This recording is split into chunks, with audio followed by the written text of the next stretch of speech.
আসসালামু আলাইকুম প্রিয় দর্শকবিন্দু, আমন্ত্রণ জানাচ্ছি জনতার সময় টিভির সংবাদে। শুরুতেই থাকছে আন্তর্জাতিক সংবাদ শিরোনাম। মার্কিন অবরোধ ভাঙ্গার মতো বড় পরীক্ষার প্রস্তুতি নিচ্ছে ইরান। এবার দেখবেন বিস্তারিত। ইরানের বন্দরগুলোতে গত মঙ্গলবার বিকেলে যুক্তরাষ্ট্র নতুন করে নৌ অবরোধ কার্যকর করেছে। তবে এরই সঠিক আগেই পারস্য উপসাগরে নিজেদের জাহাজগুলো প্রস্তুত করতে শুরু করেছে ইরান। মার্কিন বাহিনীকে ফাঁকি দিয়ে অবরোধ ভাঙ্গার উদ্দেশ্যেই তারা এইসব নৌযান প্রস্তুত করেছে বলে ধারণা করা হচ্ছে।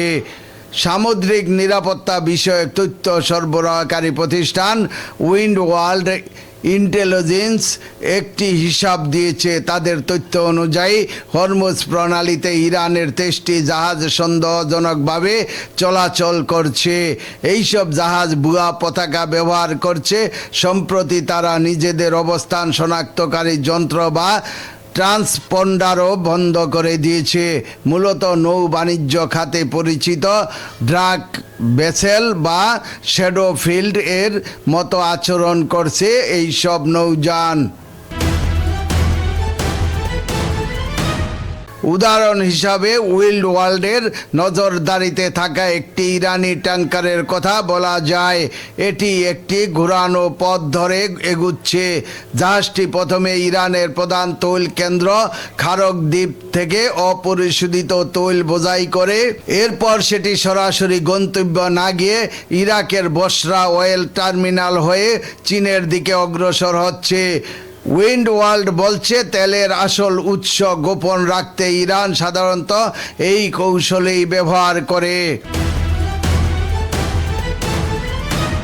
পণ্যবাহী জাহাজ ট্র্যাক করার প্রতিষ্ঠান ভোটেক্স জানিয়েছেন, উইন্ড ওয়ার্ল্ডের চিহ্নিত ও 23টি জাহাজের মধ্যে 10টিতে বর্তমান পণ্য বা তৈল বোঝাই আছে।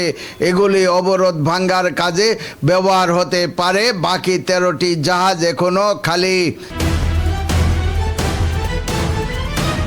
উইন্ড ওয়ার্ল্ড জানিয়েছেন, এর মধ্যে 60টি বিশাল তৈলের ট্যাঙ্কারের বর্তমানে ভারত মহাসাগরে ভাসছে। অপরিশোধিত তেল বোঝাই এইসব জাহাজ এখন আগ্রহী ক্রেতার অপেক্ষায় রয়েছে। এর আগে গত এপ্রিলের মাঝামাঝি থেকে জুনের মাঝামাঝি পর্যন্ত প্রথম নৌ অবরোধ আরোপ করেছিল যুক্তরাষ্ট্র।